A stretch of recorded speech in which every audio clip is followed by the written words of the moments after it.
خاطر وتتين وسلام مرحبا بكم يا جماعة الخير مساء الخير عليكم زلف اللون والسلام عليكم j'espère que vous allez bien j'espère que vous vous portez bien والله يا جماعة الخير زلف اللون والسلام عليكم على كل حال je vous l'ai dit je sais pas si je l'ai dit au début je suis un peu mal à l'aise avec cet exercice parce que vous savez nous Algérie Part nous avons une éthique nous avons une morale et il y a quelque chose qui nous distingue des autres franchement je le dis avec beaucoup de modestie mais vraiment sans aucune prétention.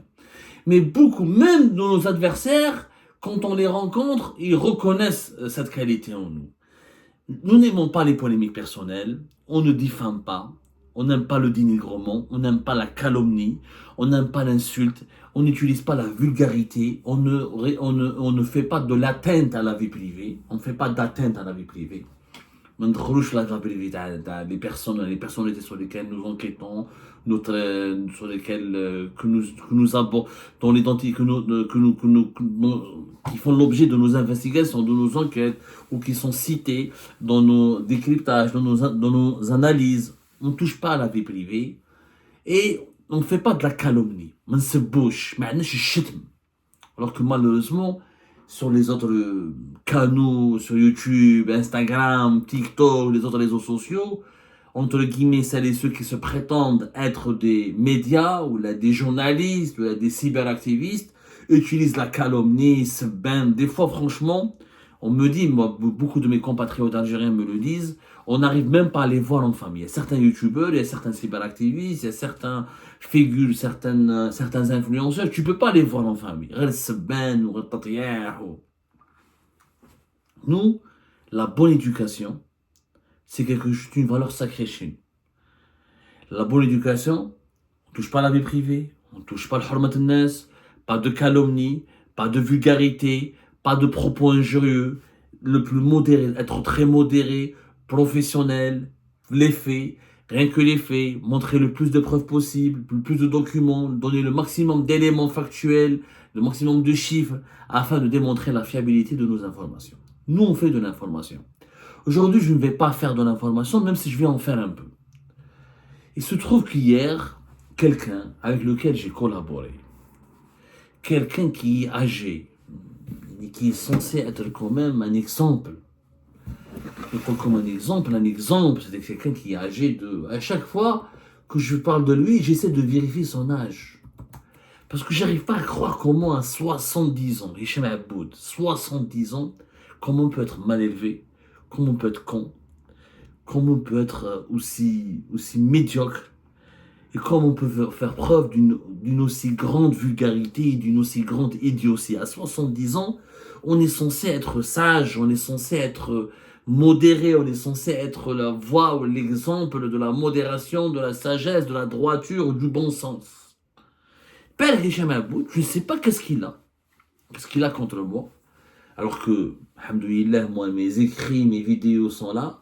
J'étais parmi les premières personnes, entre guillemets, les premières personnalités médiatiques. Parce que voilà, en toute modestie, nous avons quand même une certaine notoriété, une certaine responsabilité, une grande communauté qui nous suit, donc une certaine voix qui compte, ce qui nous donne aussi une responsabilité à assumer. Nous l'assumons le plus normalement du monde, du moins le plus moralement du monde et de la manière la plus efficace possible. Quand Hicham Aboud avait fait l'objet d'une disparition inquiétante et alarmante, j'étais parmi les premiers qui ont manifesté leur solidarité, qui ont appelé qui ont exprimé leur inquiétude et qui ont appelé à la mobilisation pour essayer de le retrouver et d'aider ses proches et sa famille. Et je l'ai fait encore une fois, pas par l'humanisme, mais par esprit de responsabilité, parce que, quelles que soient les divergences et les désaccords, ils sont très nombreux que j'ai avec M. Hicham Aboud, je n'accepterai pas qu'on lui fasse du mal à cause de ses convictions, de ses idées, de ses prises de parole, même si elles sont radicales, même si elles sont condamnables, immorales. Père Hicham Aboud donne une vidéo, comme quoi ça prouve un peu combien il y a des gens, regarde la différence entre un journaliste et un simple beau parleur, même pas parleur, un simple amuseur des réseaux sociaux, les clowns des réseaux sociaux. Il y a une différence. Journaliste, il traite de l'information qui qui a un intérêt public, qui porte qui touche à l'intérêt général. C'est-à-dire un événement ou une information ou un fait qui concerne les préoccupations des citoyennes et des citoyens, qui touche leur quotidien, qui concerne leur vie quotidienne, ou là, qui a un impact sur leur manière de vivre, ou là, leurs droits et leurs devoirs dans la communauté, dans le pays où ils vivent. C'est ça l'information d'intérêt public. Cheikh Mahmoud n'a pas d'infos, n'a pas de source, il n'est pas journaliste. C'est juste quelqu'un qui parle sur les réseaux sociaux, qui amuse la galerie, qui cherche à faire le clic pour gagner sa vie, qui n'a pas de retraite, il a raté beaucoup de choses dans sa vie. Malheureusement, il fait que parler. Comme il n'a pas de sujet, alors que l'Algérie connaît des millions de problèmes. Sur le plan des inégalités sociales, les injustices politiques, les misères de la dictature, les galères du totalitarisme, le sous-développement du pays, et les problèmes de notre chère Algérie sont tellement nombreux que moi, des fois, j'ai tellement de sujets à traiter que, wallah yajma', et beaucoup de mes sources peuvent en témoigner, il y a des dossiers que nous programmons un mois à l'avance. Tellement nous avons d'autres dossiers à traiter que nous devons divulguer, expliquer, etc. Et des fois, il y a des faits urgents de l'actualité qui nous obligent à décaler la diffusion ou la programmation de certains de nos dossiers. Je mets un bout de vidéo, quelqu'un tellement il n'a pas de sujet, mais il n'a aucune information, comme quoi l'Algérie, parce que ça n'intéresse pas l'Algérie, il n'y a que sa gueule qui compte. Parce que un vrai journaliste qui s'intéresse à l'Algérie, il aborde les faits et les sujets qui concernent l'Algérie, qui concernent l'intérêt général de notre société, de notre pays. Oui, il parle que sa personne. Oui, Hichem Aoud, il n'y a que Hichem Aoud qui compte. Ouais, l'Algérie, après lui, c'est le déluge. Il parle que de lui, d'ailleurs. Que lui. Son égocentrisme l'a aveuglé au point où il a fait une émission où il m'a attribué un voyage secret au Maroc. Il a publié une photo avec des amis à moi. Donc la photo, moi je suis avec un chapeau. Et il m'a dit que moi j'ai voyagé secrètement au Maroc. Je ne sais pas comment on peut voyager secrètement au Maroc, parce que quand on voyage, on passe par un aéroport, on prend un billet d'avion, un avion. Donc minimum, des centaines de personnes te voient. Donc on ne peut pas entrer au Maroc de façon secrète. Le Maroc, comme l'Algérie d'ailleurs, n'est pas une île ou un pays quelconque, ou un pays en faillite, où les frontières, ou ben يدخل. كان لك دار عليه دوت ان سوجي ودخلت للماروك وكم كوا اسمعوا مليحه انايا je suis parti retrouver les traces de Hichem Aoud et je voulais savoir comment les opposants algériens sont traités par les services secrets marocains et comme quoi d'après الهضره تاعو j'étais envoyé par les services secrets algériens au Maroc en mission au Maroc يعني انا les services secrets algériens تكلوا على عبدو الصمار باش يروح للماروك pour faire une mission pour comprendre les opposants algériens comment le délire complotiste qui relève de la sénilité.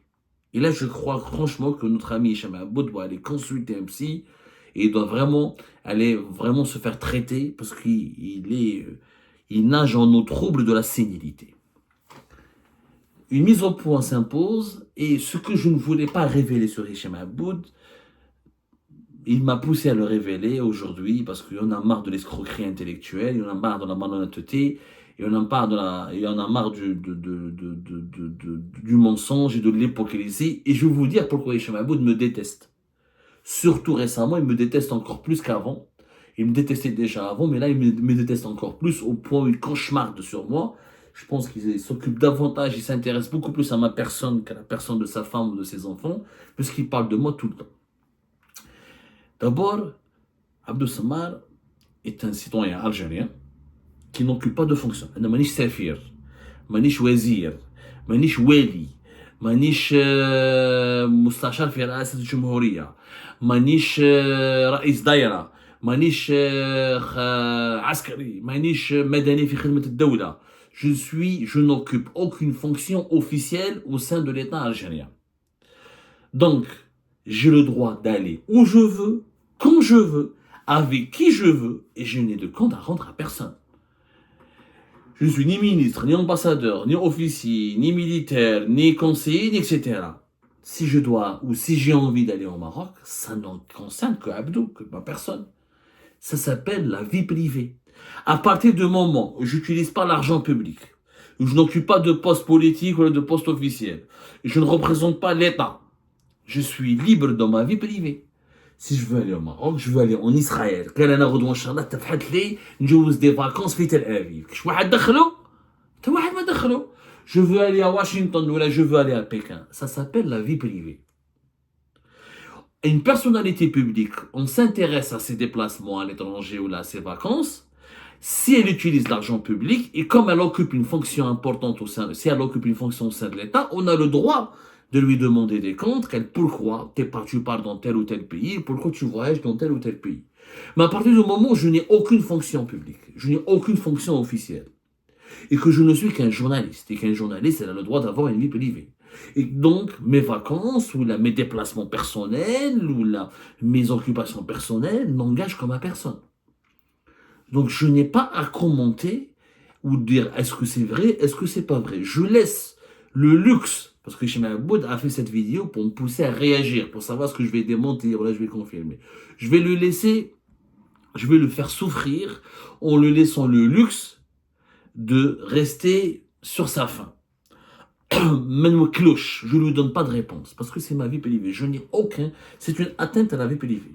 Parler de quelqu'un, de ses déplacements privés, alors qu'il n'a aucune relation, qu'il n'utilise pas l'argent public, qu'il n'occupe aucune fonction officielle, c'est une atteinte à la vie privée. C'est pénal, c'est du pénal, c'est répréhensible et éventuellement des suites judiciaires pourraient être réservées à cette vidéo. Qui n'a aucun sens. Pourquoi? Les Algériens et les Algériens. On a les détenus politiques في بلادنا. On a un problème de dictature. On a un problème de sous-développement économique, un problème de salaires qui sont bas, de pauvreté, d'inégalité, de sous-développement social et économique, de détresse financière. On a un problème de cherté de la vie, d'inflation, de pénurie. On a 1001 problèmes.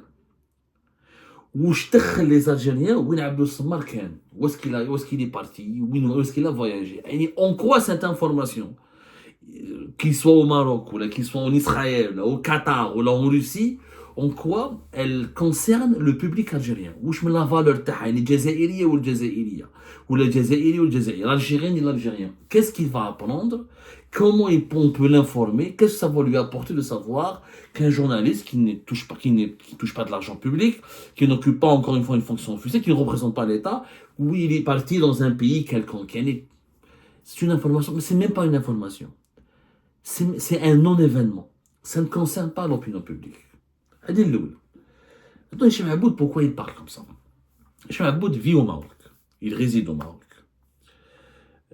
D'ailleurs, il a des procès en France avec des personnes où il leur a envoyé à la justice française les preuves qu'il réside au Maroc. Il pense que tout opposant comme lui, tout opposant comme lui, parce que lui n'est pas opposant, je vais dire, voilà. Parce que pour moi, c'est pas ce que fait Cheikh Aboud, c'est pas de l'opposition. Je vais vous le démontrer petit à petit. Toute personnalité politique algérienne qui va dans un pays comme le Maroc où Cheikh Aboud réside là des intérêts, pour les Cheikh Aboud, le gâteau, ils vont lui faire de la concurrence. Et Cheikh Aboud déteste la concurrence. Et Cheikh Aboud déteste la compétition. Et Cheikh Aboud ne veut exister que pour lui-même. Et Cheikh Aboud, c'est comme le roi soleil. Et Cheikh Aboud est pire que Boumediene, Tebboune et Bouteflika en même temps. Il a un ego d'un Jupiter. S'il est au Maroc, aucun autre Algérien connu ne doit être au Maroc. S'il est demain en France, aucun autre Algérien ne doit être en France. S'il est sur un plateau de télévision, il faut qu'il soit que lui. S'il est sur YouTube, il faut que ce soit que lui. Il a toujours été comme ça.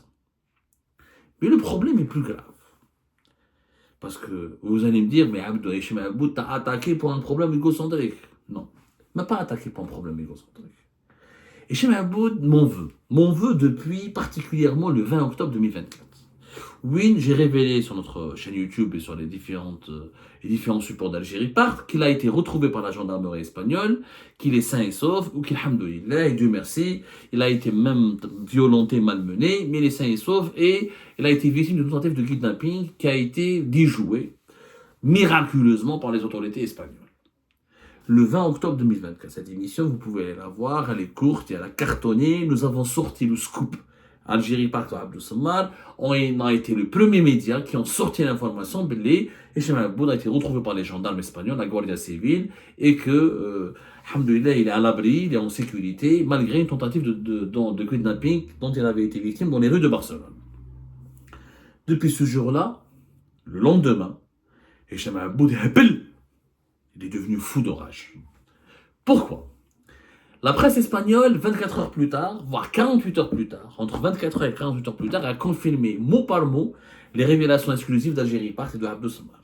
Donc je n'ai rien inventé, la presse espagnole, sur El País, sur ABC, voilà, on a cité plusieurs titres de la presse espagnole qui ont parlé. L'agence de presse espagnole EFE, ils en ont parlé.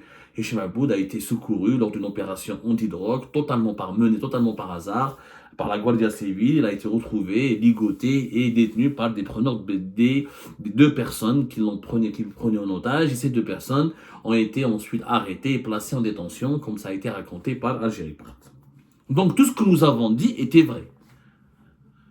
Mais malgré cela, Hicham Aboud et son avocat n'ont pas hésité à nous insulter, à nous diffamer et à nous accuser.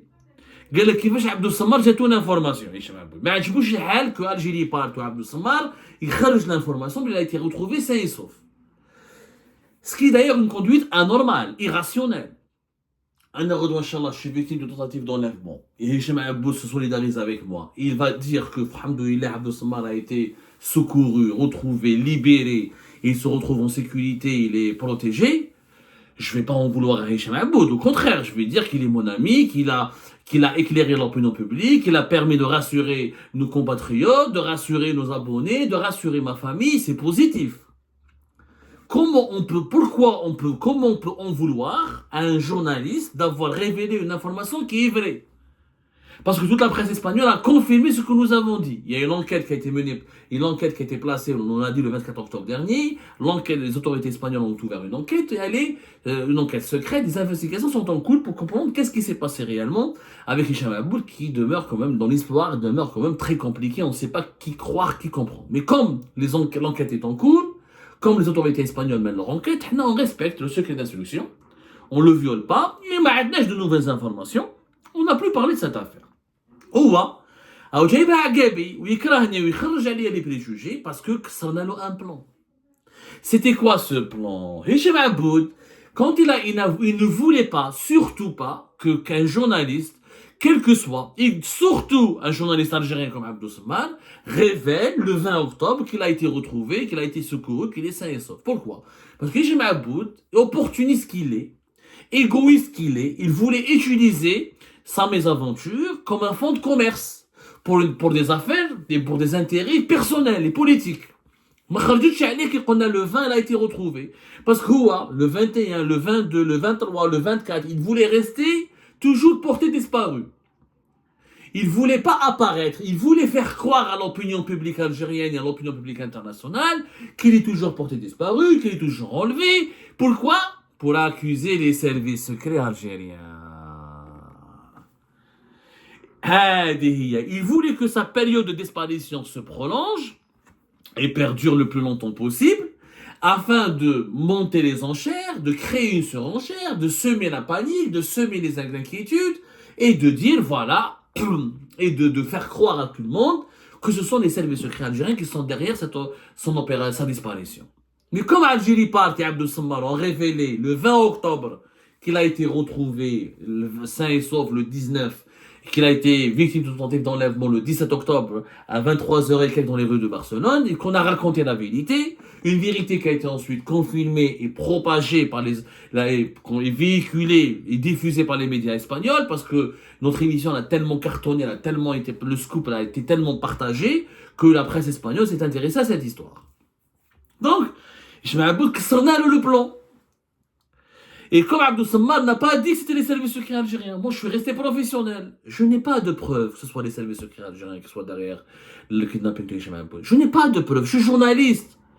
Mais Hicham Aboud ne croit pas au journalisme. Hicham Aboud, où tu dis ce qu'il a envie d'entendre, où tu es son ennemi. Comme lui, il a un problème avec les services secrets algériens, il faut que tu dises que tout est à la cause du service secret algérien.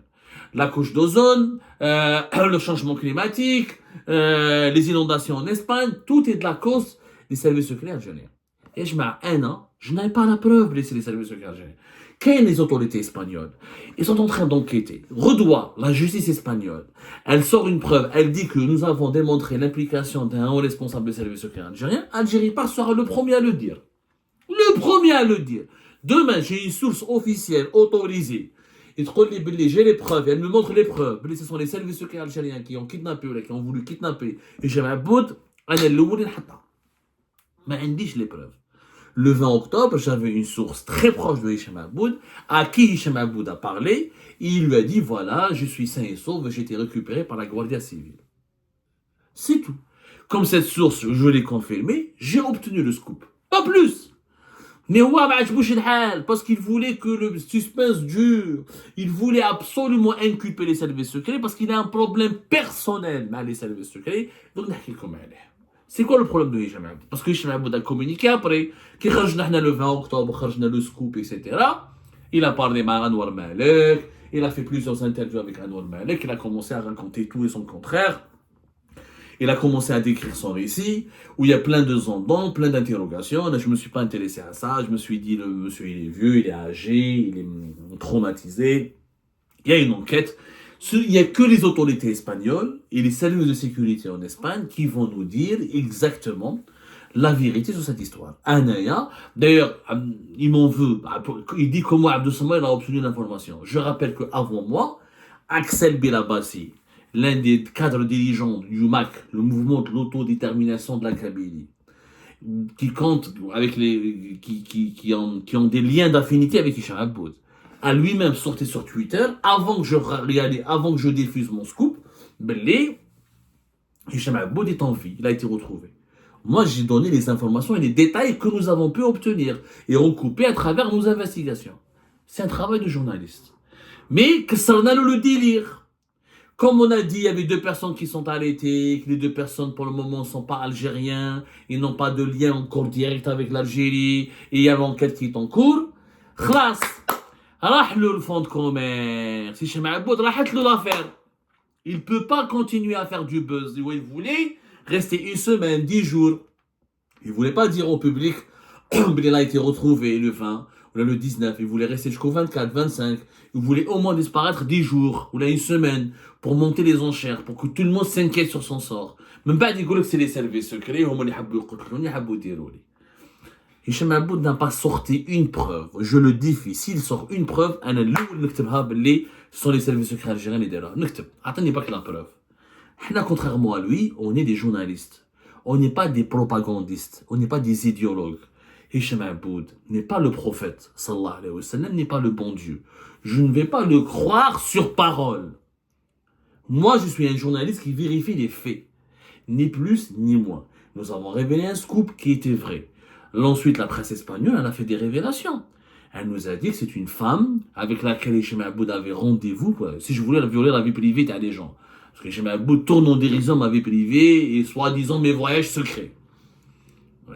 De la part de quelqu'un qui a 70 ans, qui se fait manipuler dans les rues de Barcelone, qui se fait guider par une femme avec laquelle il avait un rendez-vous à 23h30. Je vous laisse imaginer ce qu'on peut faire avec une femme à 23h30. Pour quelqu'un qui est grand-père, c'est pas très exemplaire sur le plan moral. C'est pas quelqu'un en qui la parole peut être vraiment... en qui on peut faire entièrement confiance. Et sa parole ne peut ne pas être vraiment sacrée. Hicham Aboud, c'est quoi son problème encore? Hicham Aboud, Meshi dans un clan. Hicham Aboud, ils sont fous de l'Algérie. Mais Hicham Aboud a un clan terre. Les rois Farid Zindine Ben Cheikh. Hicham Aboud, il a un problème avec les actuels responsables des services secrets, notamment Nasser Djen, l'actuel patron de la DGSI, la Direction Générale de la Sécurité Intérieure. C'est le cauchemar de Hicham Aboud. Hicham Aboud, il note avec Nasser Djen, il se réveille avec Nasser Djen, ou il note avec Nasser Djen. Il dort avec Nasser Djen. Il veut nous faire croire, sans nous donner les preuves, que c'est Nasser Djen qui est impliqué dans son enlèvement. Mais nous attendons encore une fois l'enquête des autorités espagnoles, de la justice espagnole, qui n'a pour le moment rien dit et qui n'a porté aucune accusation à l'encontre d'aucun haut responsable algérien. Et Hicham Aboud parle que de Nasser Djen, comme par hasard, pas de Tebboune, pas de Boualem Boualem, pas de Chengreha, mais que de Nasser Djen. Hemou Nasser Djen. Allèche. Parce que Hicham Aboud, de 2022 jusqu'à 2024, quand le clan de Farid Zindine Ben Cheikh, l'ex-patron de la police algérienne, qui était le gourou de Hicham Aboud, Farid Zindine Ben Cheikh, dans son offensive, dans sa guerre d'influence contre les services secrets, à l'époque de 2022 à 2024, Nasser Djen qui a hakim la caserne de Antar, le CPO de Antar, qui est le centre principal des opérations de Antar, qui est le cœur battant des services secrets algériens. Fariz Eddine Benchir, il avait créé en octobre 2021 l'office central, le service central de lutte contre le crime organisé à Saoula. Et Fariz Eddine Benchir était le bras armé du clan Tebboune. Et Fariz Eddine Benchir, autant que bras armé de Tebboune, il voulait liquider ou la affaiblir ou la fragiliser toutes les autres composants du régime algérien, à leur tête les services secrets algériens, pour s'emparer du pouvoir et imposer un nouvel ordre sécuritaire où c'est la police et la DGSN qui s'octroient toutes les prérogatives et qui peut enquêter sur tous les gros dossiers du pays et qui peut décider, avoir le premier mot à dire, le premier mot là, avoir les super pouvoirs sur l'ensemble dans l'ensemble des décisions qui sont prises concernant la sécurité nationale. Fariz Eddine Benchir voulait devenir le nouveau général Tawfiq. قال تبون جا ما يعرفش يسمي في des services secrets. على بالكم le pouvoir algérien قلناها لكم من خطره il est triangulaire, كاين la présidence, l'état-major et les services secrets. Et chacun de ces pouvoirs est à la fois un contre-pouvoir. L'Algérie a toujours été stable quand les trois pouvoirs étaient harmonieux et fonctionnaient de façon harmonieuse et chacun de ces pouvoirs respectait l'autre. À l'époque de Tebboune, ça ne marche pas parce que Tebboune voulait devenir le président le plus autoritaire, il voulait devenir comme Erdogan en Turquie, il voulait avoir tous les centres de pouvoir entre ses mains. Donc, Ouchidir, il va demander à Fariz Eddine Benchir, il s'est appuyé sur Boualem et Fariz Eddine Benchir qui lui ont promis de créer une nouvelle police, une super DGSN qui va regrouper le renseignement intérieur, le renseignement technique, l'Office central de lutte contre le crime organisé, et la DGSN sera la superbe institution qui va concentrer tous les pouvoirs et qui sera le grand service de sécurité, et son patron sera Monsieur Sécurité Nationale, et ce qui va garantir une loyauté absolue à l'égard du chef de l'État. Sauf que Tebboune ne savait pas que Fariz Eddine Benchir était un traître, était un corrompu, et était un salopard. Il l'a découvert plus tard avec les révélations d'Algérie Part et avec les enquêtes menées par la DGSI plus tard. Parce que Habina ou Lakrana, la DGSI avec Nasser Djen, et on le dira plus tard dans une autre vidéo, on expliquera cette vérité-là, dès qu'un Algérie Part fait une révélation, la DGSI fait une enquête. Oui, l'enquête elle est sérieuse, il y a des auditions et des convocations. Nasser Djen fait partie, comme de Mohamed Jabbar, comme du colonel Mouad et d'autres officiers des services secrets algériens, de ce groupe, de cette force qui a empêché la prise de pouvoir ou la conquête du pouvoir ou le monopole du pouvoir par le clan Tebboune à travers leur bras armé Fariz Eddine Benchir. Kitah Benchir, Monsieur Hicham Aboud, se retrouve dans le camp des perdants. Rahlo. Son parrain est tombé, il est en prison depuis fin septembre 2024, il a quitté le pouvoir depuis janvier 2024, il n'a plus de sources, parce que qui étaient les sources de Hicham Aboud? C'est Fariz Eddine Benchir, à travers des intermédiaires, dont des policiers, dont certains conseillers à la présidence, dont des anciens journalistes, dont des anciens responsables de la PS, dont des anciens de certains médias qui Fariz Eddine Benchir utilisait une galaxie de lobbyistes, d'intermédiaires pour faire parvenir à Hicham Aboud et à d'autres influenceurs basés à l'étranger des informations dont le seul but était de torpiller, de déstabiliser les autres composants du régime algérien qui sont l'état-major de l'armée et surtout les services secrets algériens, parce que les services secrets, c'est la force qui inspire le plus de crainte, et c'est la force que tous les présidents algériens veulent domestiquer, veulent soumettre, afin de s'assurer un règne tranquille et absolu sur l'Algérie. هذه الحكاية. وش كان حاب يدير هشام عبود؟ هشام عبود كان حاب il voulait disparaître encore pendant 5-6 jours. يعني il voulait pas rendre public sa libération ou son sauvetage par la Guardia Civile espagnole, pour que après 5-6 jours, une semaine plus tard, il sort, il dit que c'est Nasser Djen qui est à l'origine de mon kidnapping. En ce moment, Hicham Aboud, pour venger l'emprisonnement de Fariz Eddine Benchir, son parrain, et pour pleurer et pour limiter les dégâts de l'effondrement de son clan auquel il avait adhéré, parce que Hicham Aboud, معروف les vidéos, il disait du bien de Benchir jour et nuit. Benchir pour lui était l'homme qui faisait face au service secret, qui était propre, qui voulait moderniser l'Algérie, la police algérienne. Donc c'est un corrompu, c'est un traître. preuve à l'appui, Algérie part à sortir toutes les preuves des flirts de Khalid Zinedine Ben Cheikh avec les services secrets occidentaux et israéliens. Donc, Hicham Aboud voulait juste alimenter une opération médiatique qui devrait manipuler les médias espagnols pour inculper à tout prix Nasser Djen. Il voulait que la presse espagnole et les autorités espagnoles parlent beaucoup de Nasser Djen, essayent de le convoquer, essayent de l'inculper, essayent de le mettre en examen, essayent de l'impliquer à tout prix dans cette opération d'enlèvement ratée de Hicham Aboud en Espagne, dont on ne connaît pour le moment aucun tenant et aboutissant, et dont on sait qu'il n'y a que 2 personnes qui sont emprisonnées. La presse espagnole en a parlé, et pour le moment, la justice espagnole n'a établi aucun lien avec l'Algérie, jusqu'à preuve du contraire. Mais Hicham Aboud n'attend pas l'enquête de la justice. Il est plus fort que les juges. Il est Superman, il est super juge. Vous voulez dire, Égypte, en espérant que l'opinion publique, que la presse espagnole, que les autorités espagnoles finissent par douter ou la suspecter Nasser Djen. Une suspicion qui permettrait plus tard à Abdelmajid Tebboune et à son clan de se débarrasser de Nasser Djen. Nasser Djen s'entend avec Tebboune. Nasser Djen, on le craint parce qu'il inspire la terreur dans l'entourage de Tebboune, notamment dans les anciens alliés et partisans de Khalid Ben Cheikh. Comme Ben Cheikh est tombé, ses partisans veulent le venger, ils veulent rééquilibrer les rapports de force en provoquant la chute de Nasser Djen. C'est l'opération politique dans laquelle se retrouve en ce moment Hicham Aboud. Hicham Aboud, l'Algérie s'en fout. Il compte pas revenir. L'intérêt général, il s'en tape. Sa famille, il s'en tape. Il raconte n'importe quoi, d'ailleurs, dans ses mensonges. Il sort aucune preuve dans toutes ses calomnies. Et là, aujourd'hui, son seul but est de faire tomber Nasser Djen pour relancer dans la course au pouvoir le clan avec lequel il avait pactisé de 2022 à 2024, qui est le clan de Khalid Zinedine Ben Cheikh. C'est ça le problème de M. Hicham Aboud. C'est pour ça qu'il m'insulte, il me diffame. Parce que ça n'a le plan. Qui cherche l'information, le plan n'a pas de... Ah, c'est une opération anti-drogue. Ah, ce sont 2 personnes qui ont été arrêtées. Ah, ils ne sont pas algériens. Ah, donc, la presse espagnole, la presse espagnole a commencé à parler de cette femme mystérieuse qui l'a guidée dans les rues de Barcelone. Et lui a commencé à raconter des trucs n'importe quoi. Il n'a jamais montré de preuves. On n'a pas vu sa plainte. On n'a pas vu une expertise médicale. On n'a pas vu des preuves. Il a été malmené, violenté. On n'a rien vu.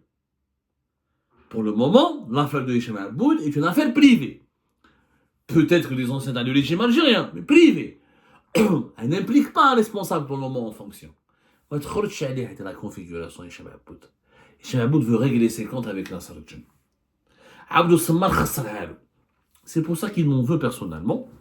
Et c'est pour ça qu'il m'attaque sur tout et n'importe quoi. Il m'a menacé de déposer plainte pour connaître mes sources. Alors lui-même, il prétend être journaliste, il prétend défendre la liberté de la presse, mais il veut contraindre les autorités françaises à me demander l'origine de mes sources. Je vois la contradiction. C'est quelqu'un qui vraiment, tellement il est cynique, il est fou, tu peux pas être pour la liberté de la presse et empêcher qu'un journaliste révèle ou fasse des révélations vraies de surcroît et véridiques sur ce qui t'est arrivé. Ça, quand tu es pour la liberté de la presse, tu respectes le journaliste. Et non, je ne suis pas responsable du problème personnel ou du problème de la lutte de clan et Kain Ben Nasser Djen ou Jmaat Khalid Zinedine Ben Cheikh. Je suis neutre. Mon clan, c'est l'Algérie. Moi, mon combat, c'est pour la vérité, éclairer l'opinion publique. Ghadwa Tebboune, il fait une chose positive, je le dis. Il fait une chose négative, on t'est allé. Nasser Djen,